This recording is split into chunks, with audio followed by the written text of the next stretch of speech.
Hey everyone, as I start my podcast, I'm looking for other business owners and entrepreneurs looking to market to a wider audience.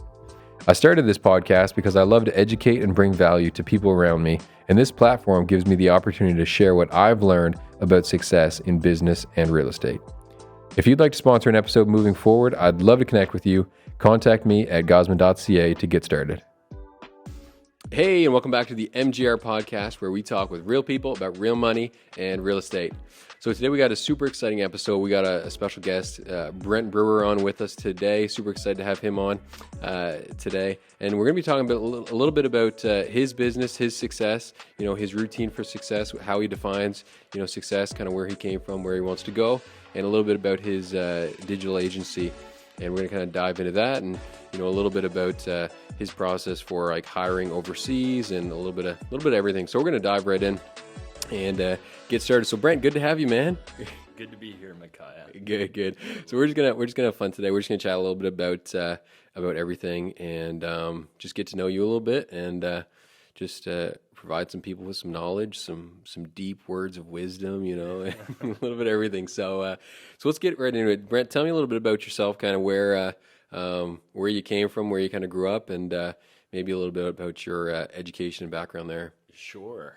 I'm a Fredericton native, born and raised. Mm-hmm. I lived in the country when I was just a lad, and we moved into the city. From there, I guess I'll dive into academics. I spent quite a bit of time in school. It wasn't super clear to me what I wanted to do after high school, but I was always good with technology, always good at drawing, audio, etc. So actually, my mother helped steer me toward a program at MBCC Miramichi. And initially it was a graphic design program.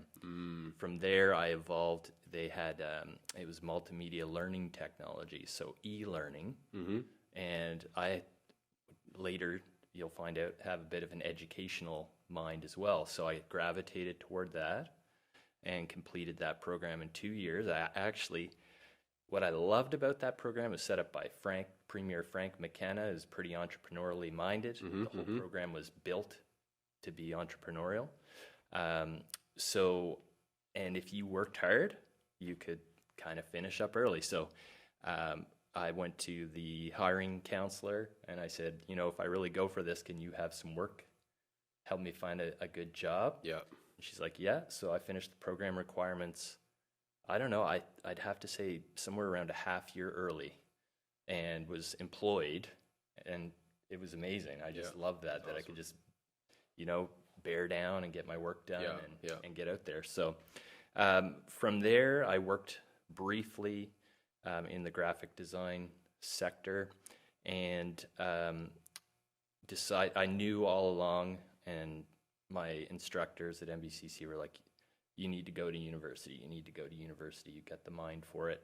So I went and studied multimedia communications, Bachelor of Arts, and I have to admit, when I was doing my MBCC diploma, I spent most of my nights buried in books, reading philosophy, learning about world religions, just the way my brain works. So once I get into that Bachelor of Arts atmosphere, I discovered philosophy.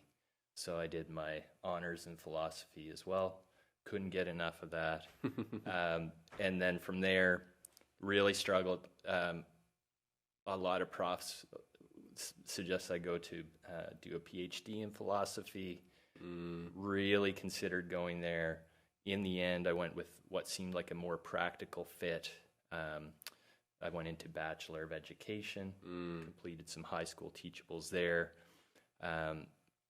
When that degree wrapped up, right about then, I had an opportunity to work with the Indigenous sector, and I had a great offer to pursue a Master's of Ed with specialization in cultural education. So I took that, and so spent some years working at UMB. All along throughout that whole path, I think this is probably what you want to know too, how Essential Studios evolved. Well, I had a young child through all of this, and I was entrepreneurially minded. So throughout all of this, I was either working full time on the side, eventually started my own business. What was it called originally? Ascension Studios. Ascension. Yeah. Very different. Very different. And at some point, just kept, at first it was just graphic design, and then kept that going throughout university. Later added an e-learning company to the mix. But I came to a point where, after working in a lot of traditional work environments that I think a lot of people like to go to retire, Essential Studios just kept picking up clientele organically. And then I reached a point where I was like, I have to make a decision here. Yeah. And so went into that and kind of haven't looked back. Yeah, really. that's awesome. That's awesome. So when Ascension Studios kind of started, were you like the only owner? Was it just you? And did you still start that like while you were still doing other things, or did you kind of quit some other things and then just get into Ascension at the time? No, I was the sole proprietor. Yeah. And unfortunately, you're young. It is good. I do think it makes some sense to push yourself to your limits when you're younger to see kind of what you're made of and how much you can handle. Yeah, what you're capable of, yeah. Yeah. But back then I didn't have a great limiter. So I did that on top of a lot of other endeavors. So at the time, and this is not to like toot my own horn or whatever, but I was maintaining like Dean's List status and scholarships and bursaries and working full-time gig, and then have Ascension Studios, and then also was quite involved with music as well. So we're gonna dive into that a little bit more, and then kind of your routine and stuff, and how you've shifted from back then, kind of, you know, I mean, we've used the word workaholic almost, and then kind of shifted to kind of where you're at now, and kind of how you kind of develop that schedule, that routine, that balance and whatnot. Yes. So, but yeah, that's awesome. And then you rebranded. Now, did you ever have any partners or anything like that? Like with your business, like when you switched to Essential, or not with Ascension / what became Essential Studios. I did with an e-learning. Okay. Yeah. I had. So I've experienced both sides of that. Yeah. Yeah. So yes. Yeah, that's awesome. That's awesome. So so Essential Studios is his digital agency, and it's really taken off. It's been awesome. I mean, I'm sure you've learned a lot. So what year approximately did you start that? So how long have you been doing it? Oh my word! I think it's been officially like since sole proprietor days. Yeah. I think it's been 15 or 16 years. Wow. Yeah. But we incorporated in 2016. Yeah. Now, when was the everybody says that they have like a aha or like I made it moment. I mean, maybe you don't feel like, like you feel like there's always room for growth, obviously. But when was the time when you were just like, you know what, this is serious, let's go full time. I've made it per se, in this. When did you kind of get that feeling? I would say it was around 2016 when we like full-fledged incorporated. Yeah. You reach a certain threshold where it makes sense to incorporate. We had just landed, like my e-learning company had done some contracts with some fairly significant players. Yeah. And then Essential Studios started playing ball with some more significant players. So we landed this decent contract, and I was like, all right, this is serious. We're doing pretty good here. Yeah. So let's get incorporated. And so I'd say 2016 was kind of that moment. Yeah.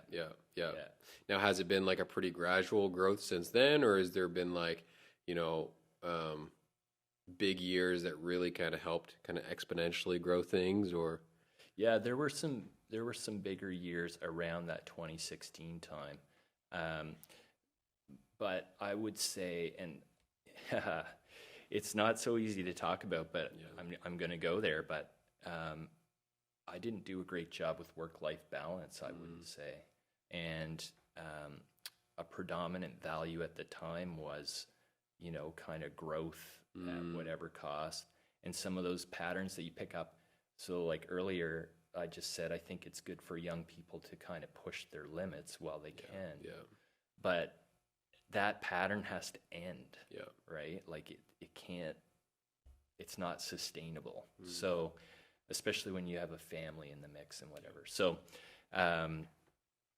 yeah, I not too long after that, I think it was 2-ish years or so, you know, a little bit of burnout set in and whatever. So, I've had a number of years to kind of reset and I think get priorities straight now. Yeah.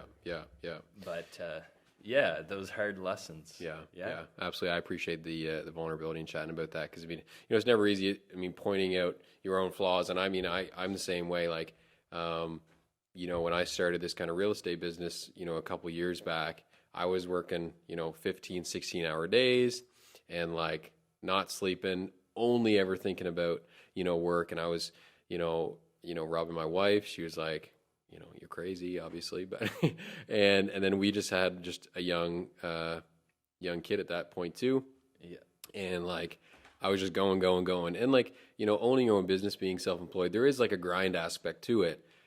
But I think what people don't understand is you can have a balance. You can have a healthy balance. You don't have to just, you know, commit 24 hours a day to it, especially, you know, if you have a family and if you're trying to, you know, make that. So tell me a little bit about like your balance now, how you kind of created that, you know, what some of your, I guess, secrets to success are when it comes to, you know, maybe like diet, fitness, daily routine, scheduling time off, whatever it is. What have you been doing and what has worked for you, I guess? Well, I think it all comes down for me to core values. And what's kind of crazy is before I had my business core values mapped, but I didn't have my personal core values mapped. And without core values mapped, we're basically, I would argue to a pretty large extent, unconscious. So we're kind of like zombies just going around doing whatever comes our way, keeping multiple irons in the fire, not really sure like, how big do we want this fire to be? What kind of fire? How sustainable of a burn do we want this to be, etc. So I've got I really like our family's core values, and my wife, Natalie, is so amazing for the way she's willing to sit down and plan with me. And I guess kind of the difference of planning now for me is that I'd like to say it's not always the case. I am a long-term planner by nature. Now I'm trying to be a heart-centered planner. So instead of like just pure like strategic like dollars and cents and objects, like how do I build relationships and connection and prioritize those? So our family's core values are faith, family, fitness, free time, and ice cream. So, oh man, yeah. So that's the filter that I pass decisions through. Yeah, that's huge. And of course, maturity is being able to map our intentions to actual actions, which is not always so easy to do. But I think I'm starting to get a handle on how to translate those values into concrete actions. And my wife, Natalie's incredibly practical, so she really helps keep me on track on the practical sense. I'm more the dreamer / visionary. So we're good at balancing each other out. So your question was, to go back to that, that's the ground for everything for me. That's how I stay focused. What else can I answer for? I mean, like what like week to week, kind of month to month, like what are you setting yourself up for, and like what is your schedule looking like, you know, to make sure, you know, we'll kind of go back later into, you know, how you've developed your company to kind of flow more seamlessly, and, you know, maybe you can take more time off, but like week to week kind of thing. Are you scheduling in time off? Are you like at the gym, or like I know you work out from home a lot. Are you, you know, do you have that all scheduled? or like how are you kind of organizing that, and also like family time and making sure that, you know, you're still putting a ton of time into the business so that it grows and succeeds, and that so that your employees are, you know, feeling, you know, connected with you and feeling valued. Yes. But also, like you said, you know, faith, family, you know, how are you, you know, really pushing those things and making sure that those are at the top. Okay. So I will get a bit granular, and if it gets too granular, you just stop me up. But I think you want a little bit of the practical nuts and bolts. So I use a framework to kind of guide my days from Michael Hyatt. I don't know if people have heard of him. I use the full focus framework, which includes building out a morning routine. So for me, faith being first means that my first items of the day are faith-based activities. So, well, that's not entirely true. I tend to like track. So you're talking fitness. First thing I do is weigh myself, and I track body fat percentage, which I use the U.S. Navy body fat measurement for that. So I just do a couple measurements, one around the waist, one around the neck, and I put it in my health app in iPhone, and I track that. I'd be afraid to do that right now. I find that more, for me, that's more effective than tracking actual weight. Yeah, right on. So from there, grab a coffee, and then I read the Bible. I know some people are saying it's kind of passé to do that, but I'm on a plan to try to read the Bible again in a year. Awesome. So I read that, and after my Bible reading, I practice what some people would say is the original form of prayer practiced by early Christians, centering prayer, which is almost more like a meditation. So my assumption there is kind of like, I definitely engage intellectually with the word, but then that quiet, almost meditative posture where it can kind of percolate and do some work on me. So I do that for about 20 minutes, and then I journal. So the assumption there is any takeaways that maybe emerge from the meditation, there's a good chance to jot those down. Yeah. So, and the final steps of the routine just include helping the family. I make the breakfast. I make a lot of the meals. That's awesome. And get everyone out the door, and then process. I do a half-hour flush of email in the morning. So there's some pretty nuts and bolts. So by the time I'm there, I think we're like 8 or 9 o'clock. That was gonna be my next question. I was gonna say, go back, like, okay, so like, how much are you sleeping? Are you going to bed at 2 a.m. every night like myself, or are you going to bed early, waking up at 5 every day, or like what's that kind of look like? So right now life's a bit hectic, but when things are firing quite regularly, I'm usually a 10 o'clock bedtime guy. Yeah. And when things are busy, I wake up at 3 a.m. like clockwork. My body does. But most days I'm awake kind of like, I guess, 5-ish instinctively. Like I can have an alarm set for later, but my body will wake me up at about 5. Now we've talked before about how sometimes like when you're, like you say, when it's busy, when things are going, you're up at 3 like that, you'll go, and then like maybe because you got a home office, you'll go down to the office and like work for a bit, and then like you'll come back to bed around the time that Natalie will wake up, and then like you guys will kind of wake up together or something like that.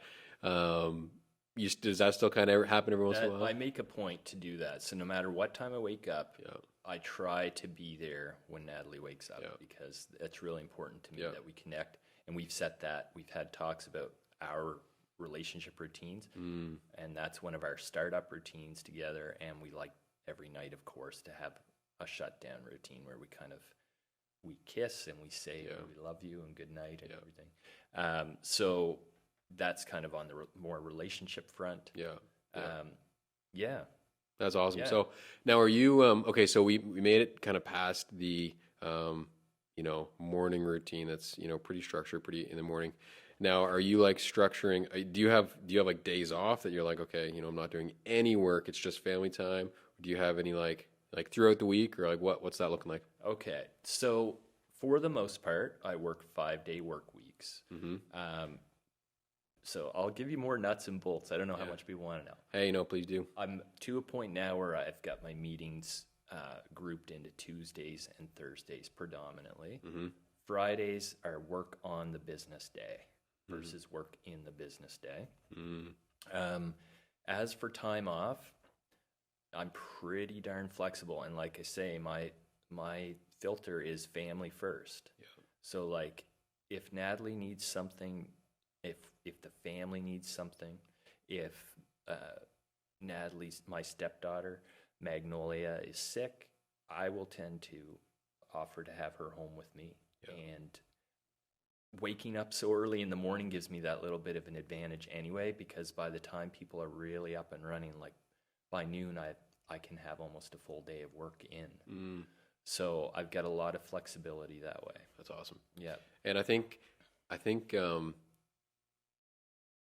that comes from, one, refining your routine, but also kind of being self-employed and having that flexibility there. And I think that's why a lot of like self-employed people value that so much. Like myself, obviously our businesses are, completely different, but having that flexibility, being your own boss, as long as you structure it properly, allows for that, like allows that flexibility.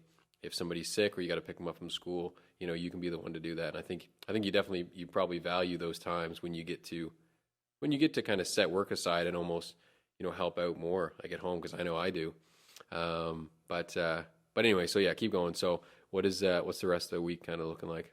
Rest of the week, weekends are just typically it's about the kids going to activities. We love to be active as a family, so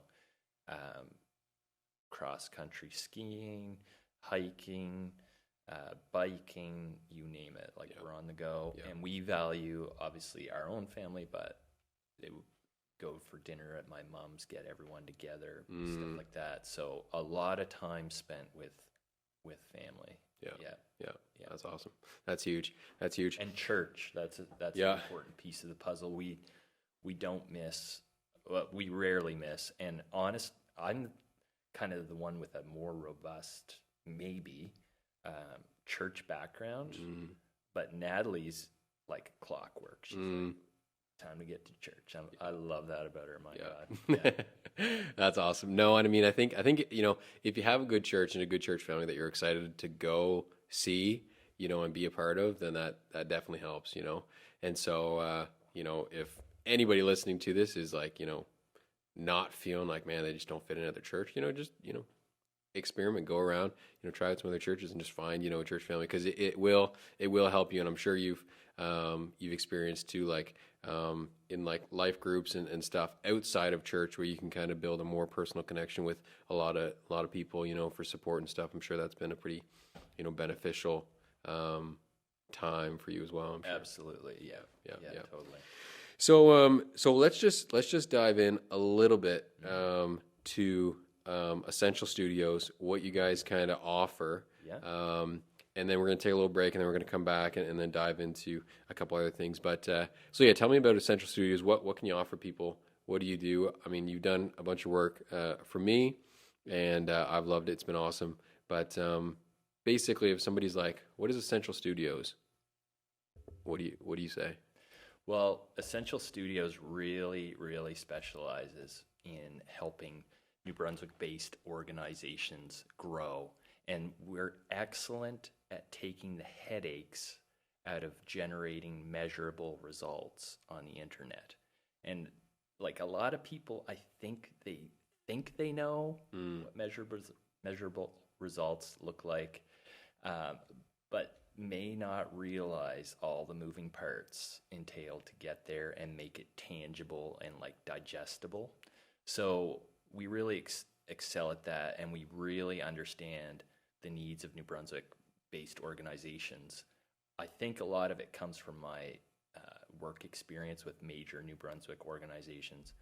I understand the funding challenges. We understand the proposal side of things, how to write those proposals to obtain the funds. We understand, again, all the moving parts. And one thing that I guess I bring, and to an extent the company is a reflection of me. I've always, my whole life, I don't know where I picked it up, but I've always understood that no matter what you get into, you're going to have maintenance that comes with it. Mm. So that's one of the biggest things we offer our customers. Like, we're going to take all this mess of maintenance off of your hands. Like, don't think you're just going to put a website up and it just sits there. Yeah. Like, there's a whole bunch of stuff. So that's what we really excel at, is helping New Brunswick-based organizations generate measurable results using the internet with minus the headaches. So in terms of like core offerings, what that translates into, we do website design. We offer website support, ongoing support and maintenance, which has actually become one of our most popular offerings. Once customers get in there and get a taste of it, they don't look back, because they get to focus on what they're good at. And then they start to see, oh my word, there's a lot to this. And what we've baked into those support packages now is quarterly strategy sessions. So basically people are getting coaching or mentoring. They get to go back to their kind of business master plan, and then they see we're actually helping them plot their ongoing digital marketing objectives. So they have kind of a roadmap from there. So the other offerings beside web design and digital and support is digital marketing. So that would include SEO and paid advertising. So SEO is search engine optimization. Paid advertising would include things like Google AdWords, Google display ads, and Facebook advertising. Yeah. That's awesome. So, I mean, like, so Brent, I've known you for a couple of years now, and like, I didn't really know what you did. Obviously, like when you first meet somebody, you typically don't really just know what they do. But I started kind of hearing about you outside of, meeting you, knowing you from church and whatnot. And then, we just got chatting one day, just talking about, SEO and how I was looking for a new website and like how I needed, support online. He was like, yo, that's what my company does. I was like, what? Anyway, so we started chatting, and then we sat down, and the first like couple weeks or months or whatever of us kind of chatting, you do this awesome, what do you call it? Like, is it onboarding or discovery? Yeah. So we sat down, we went through, you picked apart like every kind of piece of my brain, and like you made notes, you made suggestions, you made this and that. You didn't even make suggestions actually at that point. You just listened to everything, me just spewing out, and then you came up with this, plan, for what I wanted, what I needed, as a realtor, how I can have an effective website, how I can, incorporate, good lead generation stuff into my website. And then, like you said, you offer that support, and the big thing that I really value is the analytics and being able to make everything measurable. The first couple years doing, my business, I was just, scrambling, and Abby knows, I was trying a little bit of everything, and, there were puzzle pieces everywhere. But now, we've gotten into a system, we've got, a system in place that, the puzzles kind of together, everything's linked, and it's just so easy. And like the headache and the stress of it all is just off me completely, so it's been huge. And I definitely, support your business and definitely want to promote it as best I can, because, what you offer is, huge for business owners, and people that, want to get, like you said, want measurable results and measurable things, I guess. But yeah, and I would have to say, I think that discovery process really separates us from a lot of people doing quote unquote web design and digital marketing, because it looks at the big picture, and that's a carry forward from the e-learning industry. And I have a master's in instructional design, and we do what's called needs analysis. So before you propose any instruction, you really get to know the learner and what specifically the learning gaps are. So the application here is like, what problem are we actually trying to solve? And that's my philosophical mind as well. And that's, my wife can attest when we go on vacation. I'm like, what's the purpose of this vacation? Most people think they know what that is. But like, what is the actual purpose? Is it to take in new sites? Is it to relax? That might be more of a resort outcome. Yeah. Right. So I apply those same principles to our customers. It's like, what problem are we trying to solve? Is this, we just need more people to know you exist. You're trying to generate leads.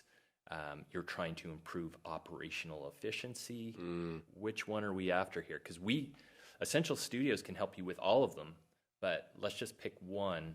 And we can't do that until I can actually hear you and echo you back to yourself and have you say, you got me. Yeah, exactly. And that takes time. Yeah, it does take time, but like you say, it really sets you apart. And it surprised me because I wasn't expecting that at all. And you were just like, all right, let's just, keep meeting each week and let's just chat. And I was like, okay, Brent, what's this costing me, man? Like, I just want to know the number. Like, I just want to know what you're going to do and what the number is. But then it wasn't until we finished that discovery session and you presented me with this plan, I was like, oh my gosh, man. Like, I never would have gotten that if you had just spit out a price and a website idea, first day kind of thing. So, it really set us up for success. Is your New Brunswick-based organization feeling stuck or looking to scale? Essential Digital Agency is here for you. As New Brunswick's premier solution for website design and digital marketing, they resonate with your local challenges.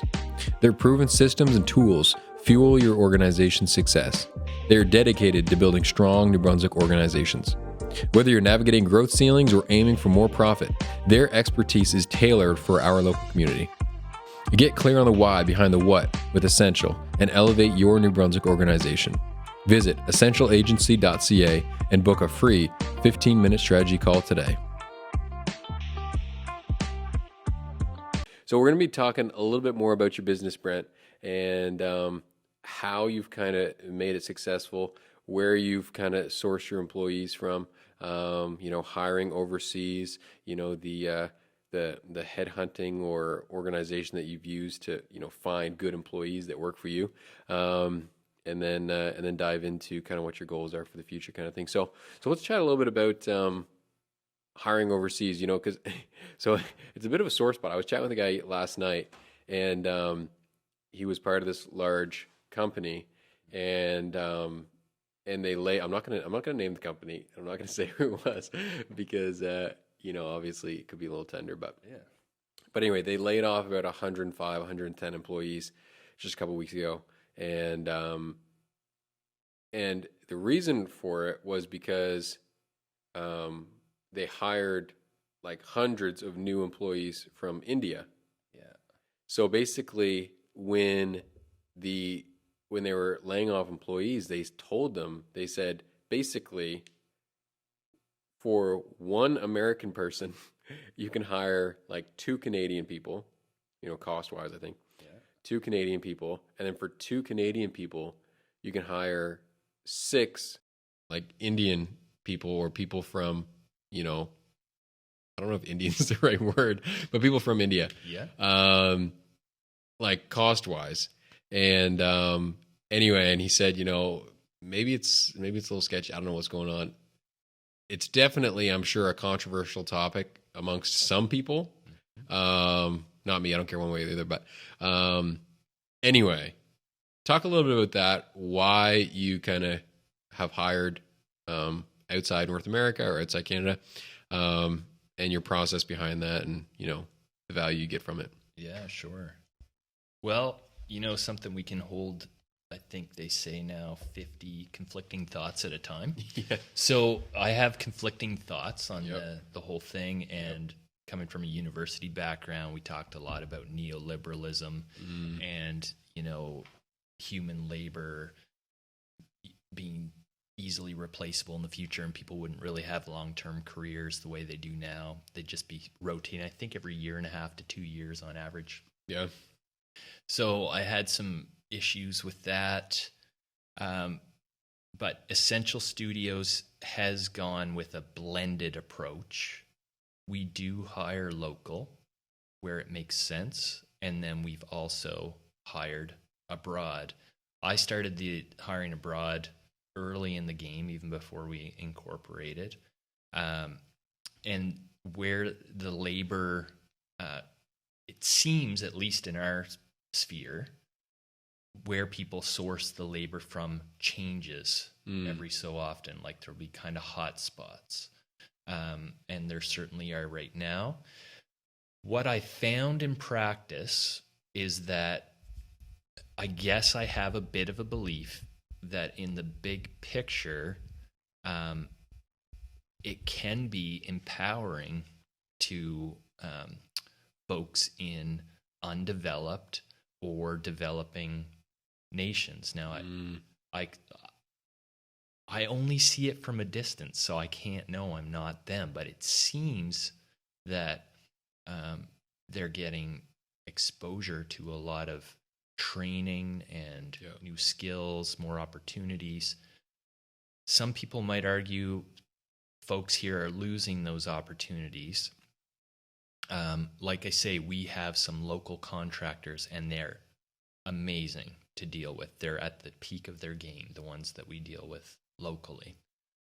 And just like I'm sure many small business owners can attest, we've had some poor experiences with local contractors who really, I don't know if I guess we talk in Essential Studios, we use the EOS business operating system, and it says, if you got somebody in the right seat, if they get it, want it, and have the capacity for it.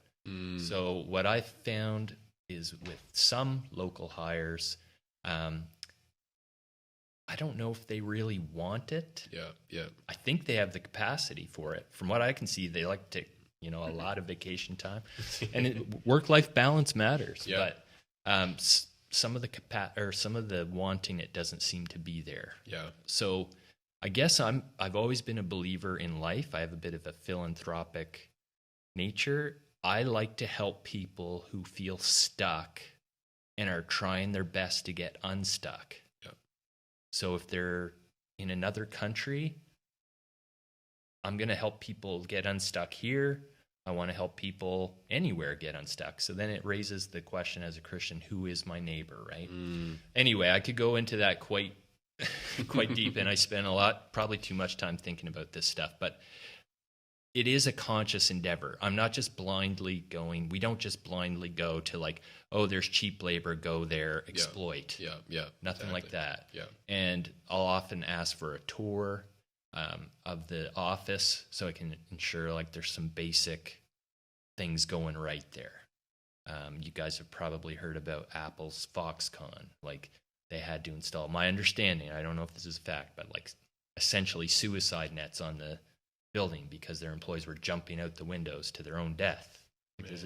So we're not dealing with anything like that, but we want to make sure that there's some ethics in place. So that's Essential Studios' perspective on hiring locally and abroad. I've got conflicting thoughts on it. Overall, I think I don't know if we're going to reverse that trend. So that's where we're going. And what else would you like to know about that? You do it. It's been working for you. You wouldn't say you regret it? I wouldn't say I regret it. No. I would say I think there's a lot of people, increasing numbers of small businesses and probably established companies like the one you just cited, starting to experiment with it. At first, it's a pain because what it's going to do is it exposes your basically training gaps. A lot of the assumptions, the things that you just understand, well, this is just the way it is, kind of goes out the window. You have to be very conscious and explicit about this is how things have to be done. Plus, you're navigating cultural differences, which are real. Like real cultural understandings about time, right? That sounds a bit philosophical, but there are some different outlooks on time. There's different outlooks on how much would a person work and how much surrounding communication, direct communication. In some cultures, direct communication is avoided because it's perceived as rude. So there's some very real challenges there.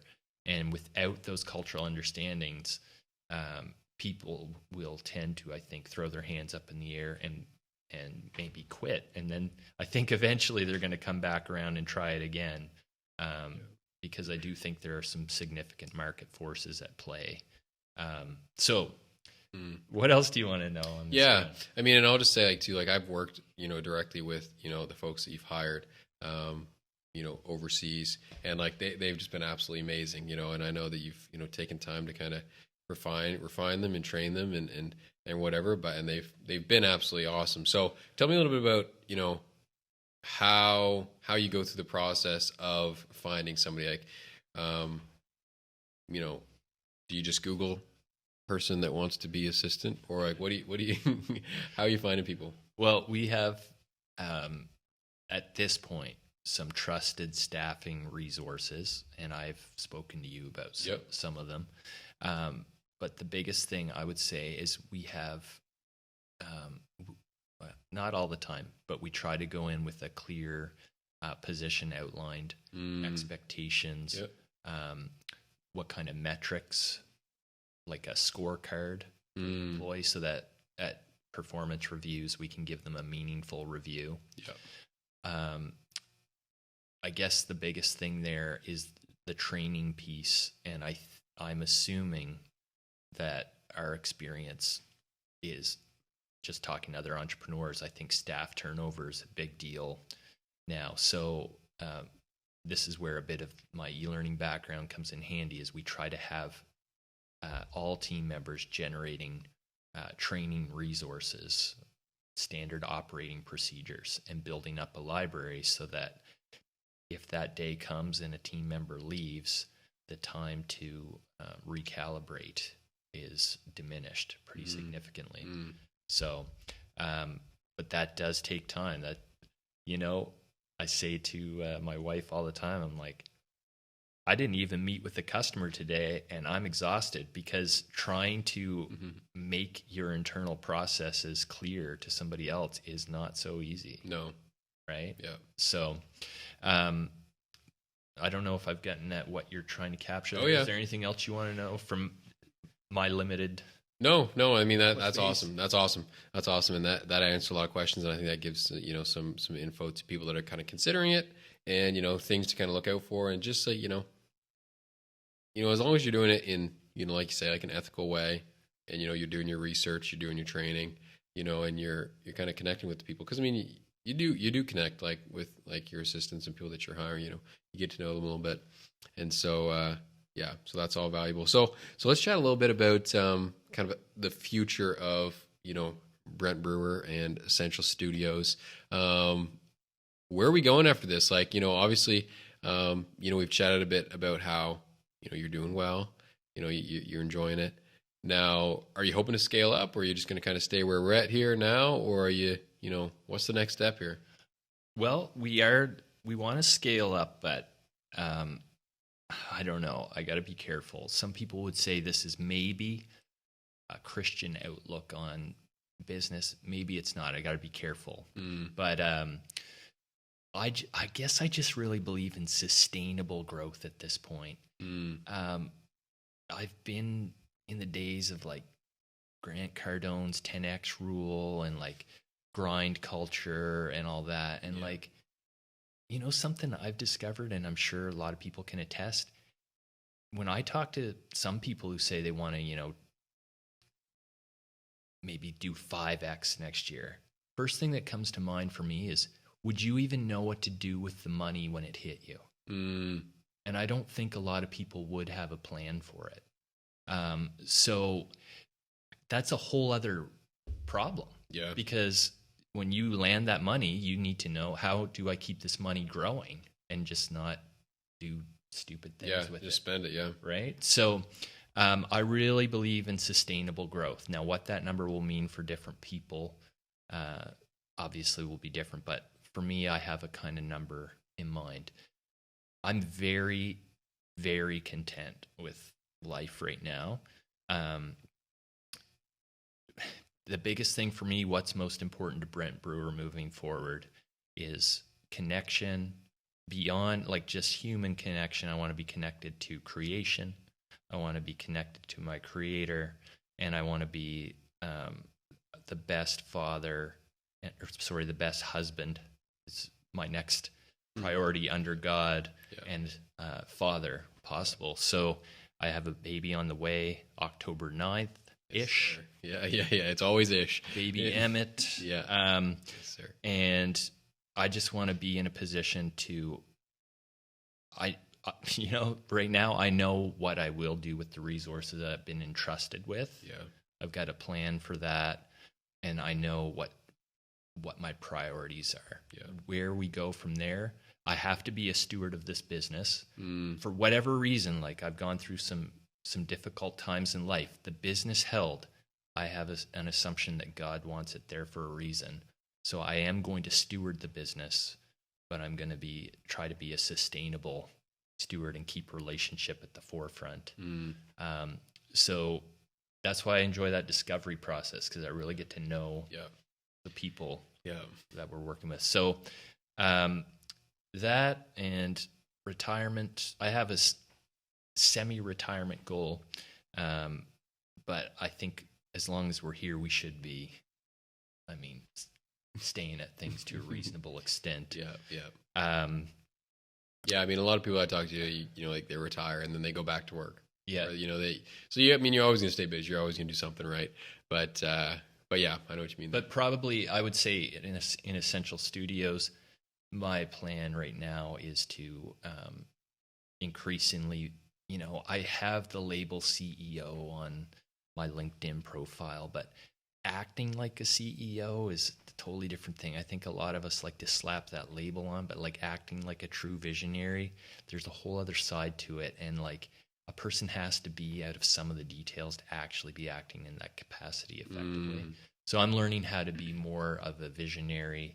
I've got a good community that is helping me to get there, but it's baby steps. But move into an increasing consultative role in the business, and eventually transition to board of directors and build the business in such a way that it could be a sellable asset at any time.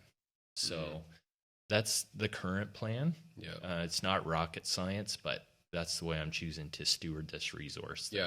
Yeah. So, I mean, basically, obviously you want to grow. Obviously you want to help more people. Obviously, you want to, increase your business, but it's got to be a sustainable growth that you're not sacrificing, like you said, your family core values and stuff. Like, you have your business core values, but above that, I'd say is that faith, family kind of core values and stuff. So sustainable growth that allows you to hold on to those things.